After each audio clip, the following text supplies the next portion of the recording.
स्थापकाय च धर्मस्य सर्वधर्मस्वरूपिणे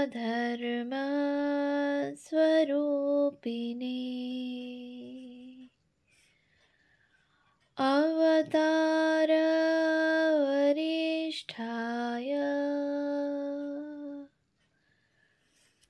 রামকৃষ্ণায় তে নমঃ। শ্রী শ্রী রামকৃষ্ণ লীলা প্রসঙ্গ, প্রথম ভাগ, পূর্বকথা ও বাল্যজীবন, সাধক ভাব ও গুরুভাব পূর্বার্ধ। পূজনীয় স্বামী শারদানন্দজি মহারাজের রচনা। পৃষ্ঠা সংখ্যা ৫৪। পূজকের পদ গ্রহণ। চাকরি করিতে বলিবে বলিয়া ঠাকুরের মথুরের নিকট যাইতে সংকোচ। অগ্রজের নিকট হইতে মথুরবাবুর ঐরূপ অভিপ্রায় জানিতে পারিয়া ঠাকুর তখন হইতে তাহার সম্মুখে অগ্রসর না হইয়া যতটা পারেন তাহার চক্ষুর অন্তরালে থাকিবার চেষ্টা করিতেন। কারণ কায় মনোবাক্যে সত্য ও ধর্ম পালন করিতে তিনি যেমন কখনো কাহারও অপেক্ষা রাখিতেন না, তেমনি আবার বিশেষ কারণ না থাকিলে কাহাকেও উপেক্ষা করিয়া বৃথা কষ্ট দিতে চিরকাল কুণ্ঠিত হইতেন। আবার কোনরূপ প্রত্যাশা মনের ভিতর না রাখিয়া গুণী ব্যক্তির গুণের আদর করা এবং মানী ব্যক্তিকে সরল স্বাভাবিকভাবে সম্মান দেওয়াটা ঠাকুরের প্রকৃতিগত ছিল। অতএব দেবালয়ে পূজক পদ গ্রহণ করিবেন কি না এই প্রশ্নের যাহা হয় একটা মীমাংসায় স্বয়ং উপনীত হইবার পূর্বে মথুরবাবু তাহাকে উহা স্বীকার করিতে অনুরোধ করিয়া ধরিয়া বসিলে তাহাকে বাধ্য হইয়া প্রত্যাখ্যানপূর্বক তাহার মনে কষ্ট দিতে হইবে, এই আশঙ্কায় যে ঠাকুরের ঐরূপ চেষ্টার মূলে ছিল তাহা আমরা বেশ বুঝিতে পারি। বিশেষত তিনি তখন একজন নগণ্য যুবক মাত্র এবং রানী রাসমণির দক্ষিণ হস্তস্বরূপ মথুর মহামাননীয় ব্যক্তি। এই অবস্থায় মথুরের অনুরোধ প্রত্যাখ্যান করাটা তাহার পক্ষে বালসুলভ চপলতা বলিয়া পরিগণিত হইবে।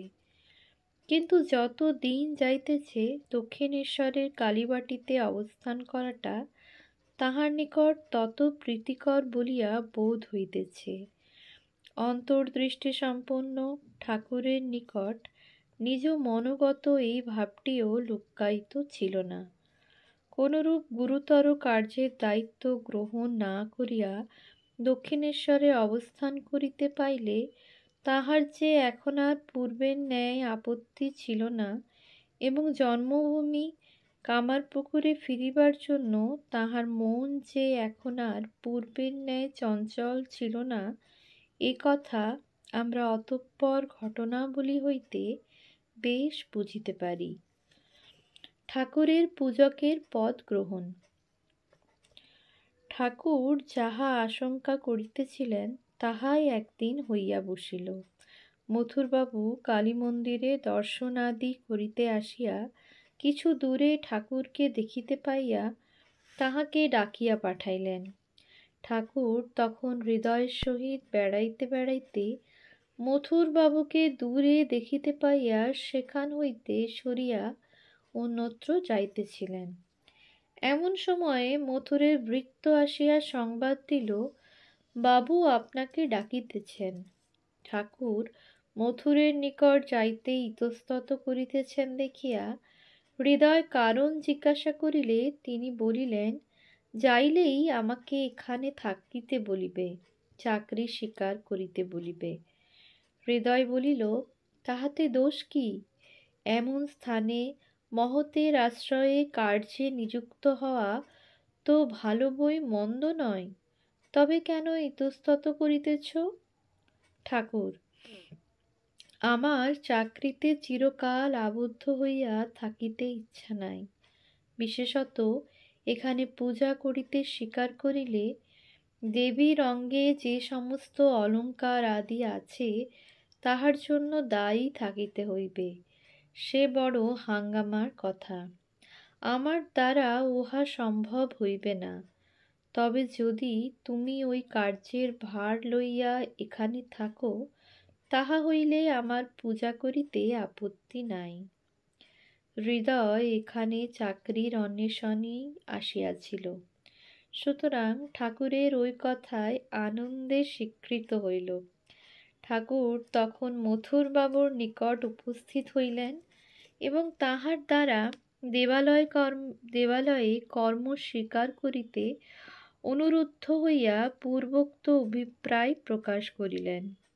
শ্রীযুক্ত মথুর তাহার কথায় স্বীকৃত হইয়া ওই দিন হইতে তাহাকে কালীমন্দিরে বেশকারীর পদে এবং হৃদয়কে রামকুমার ও তাহাকে সাহায্য করিতে নিযুক্ত করিলেন। মথুরবাবুর অনুরোধে ভ্রাতাকে ঐরূপ কার্যে নিযুক্ত হইতে দেখিয়া রামকুমার নিশ্চিন্ত হইলেন। গোবিন্দজির বিগ্রহ ভগ্ন হওয়া।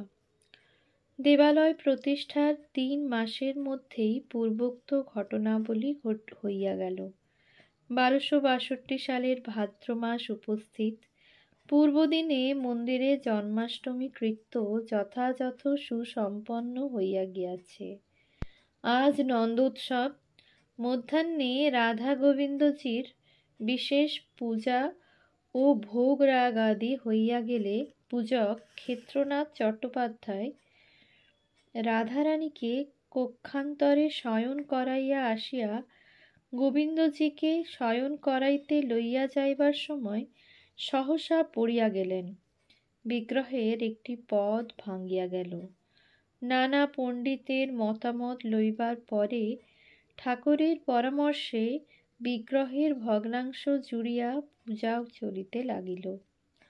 ভগবৎ প্রেমে ঠাকুরকে ইতঃপূর্বে মধ্যে মধ্যে ভাবাবিষ্ট হইতে দর্শন এবং কোনো কোনো বিষয়ে আদেশপ্রাপ্ত হইতে শ্রবণ করিয়াই মথুরবাবু ভগ্ন বিগ্রহ পরিবর্তন সম্বন্ধে তাহার পরামর্শ গ্রহণে সমুৎসুক হইয়াছিলেন।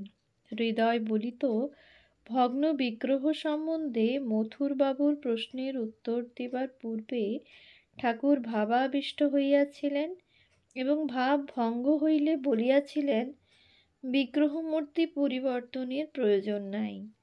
ঠাকুর যে ভগ্ন বিগ্রহ সুন্দরভাবে জুড়িতে পারেন, এই কথা মথুরবাবুর অবিদিত ছিল না।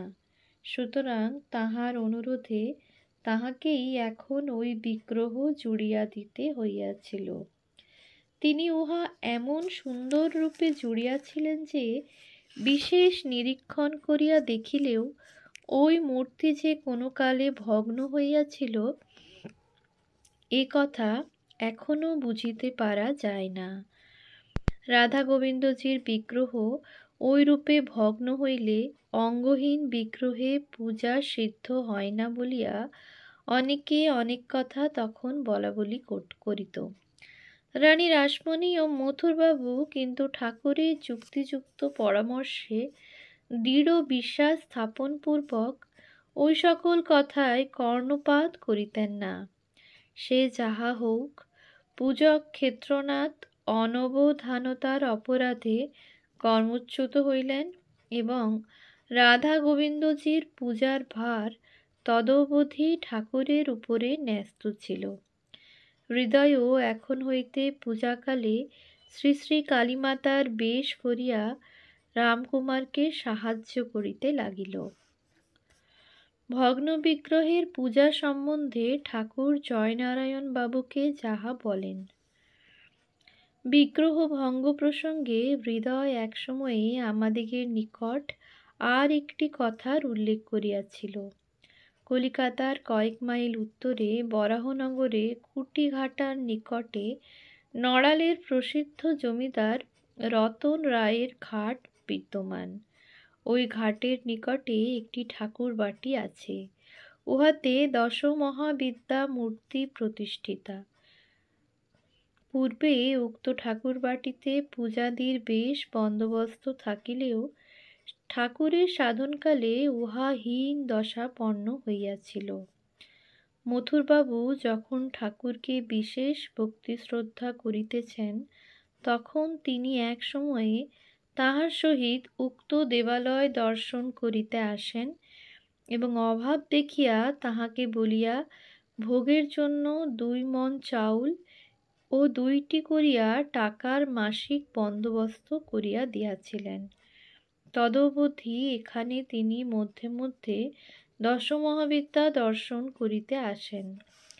একদিন ঐরূপে দর্শন করিয়া ফিরিবার কালে ঠাকুর এখানকার সুপ্রসিদ্ধ জমিদার জয়নারায়ণ বন্দ্যোপাধ্যায়কে অনেকগুলি লোকের সহিত স্বপ্রতিষ্ঠিত ঘাটে দণ্ডায়মান থাকিতে দেখিয়াছিলেন। পূর্ব পরিচয় থাকায় ঠাকুর তাহার সহিত দেখা করিতে যাইলেন। জয়নারায়ণবাবু তাহাকে নমস্কার ও সাদর আহ্বানপূর্বক সঙ্গী সকলকে তাহার সহিত পরিচিত করিয়া দিলেন। পরে কথা প্রসঙ্গে রানী রাসমণির কালীবাটির কথা তুলিয়া ঠাকুরকে জিজ্ঞাসা করিলেন, মহাশয়, ওখানকার গোবিন্দজি কি ভাঙা? ঠাকুর তাহাতে বলিয়াছিলেন, তোমার কি বুদ্ধি গো, অখণ্ড মণ্ডলাকার যিনি, তিনি কি কখনো ভাঙা হন? জয়নারায়ণবাবুর প্রশ্নে নিরর্থক নানা কথা উঠিবার সম্ভাবনা দেখিয়া ঠাকুর ওইরূপে ওই প্রসঙ্গ পাল্টাইয়া দেন এবং প্রসঙ্গান্তরের উত্থাপন করিয়া সকল বস্তুর অসার ভাগ ছাড়িয়া সার ভাগ গ্রহণ করিতে তাহাকে বলিলেন। সুবুদ্ধিসম্পন্ন জয়নারায়ণবাবুও ঠাকুরের ইঙ্গিত বুঝিয়া তদবধি ঐরূপ প্রশ্ন সকল করিতে নিরস্ত হইয়াছিলেন। ঠাকুরের সঙ্গীত শক্তি। হৃদয়ের নিকট শুনিয়াছি ঠাকুরের পূজা একটা দেখিবার বিষয় ছিল। যে দেখিত সে মুগ্ধ হইত, আর ঠাকুরের সেই প্রাণের উচ্ছ্বাসে মধুর কণ্ঠে গান, সে গান যে একবার শুনিত সে কখনো ভুলিতে পারিত না। তাহাতে ওস্তাদি কালয়াতি ঢং ঢাং কিছুই ছিল না, ছিল কেবল গীতোক্ত বিষয়ের ভাবটি আপনাতে সম্পূর্ণ আরোপ করিয়া মর্মস্পর্শী মধুর স্বরে যথাযথ প্রকাশ এবং তাল লয়ের বিশুদ্ধতা। ভাবই যে সঙ্গীতের প্রাণ, এ কথা যে তাহার গান শুনিয়াছে সেই বুঝিয়াছে। আবার তাল লয় বিশুদ্ধ না হইলে ওই ভাব যে আত্মপ্রকাশে বাধা পাইয়া থাকে, এ কথা ঠাকুরের মুখনিসৃত সঙ্গীত শুনিয়া এবং অপরের সঙ্গীতের সহিত উহার তুলনা করিয়া বেশ বুঝা যাইত।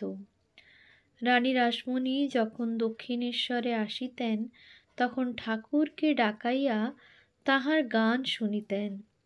নিম্নলিখিত গীতটি তাহার বিশেষ প্রিয় ছিল। কোন হিসাবে হরহৃদে দাঁড়িয়েছ মা পদ দিয়ে, সাধ করে জীব বাড়ায়েছ যেন কত ন্যাকা মেয়ে। জেনেছি জেনেছি তারা, তারা কি তোর এমনই ধারা?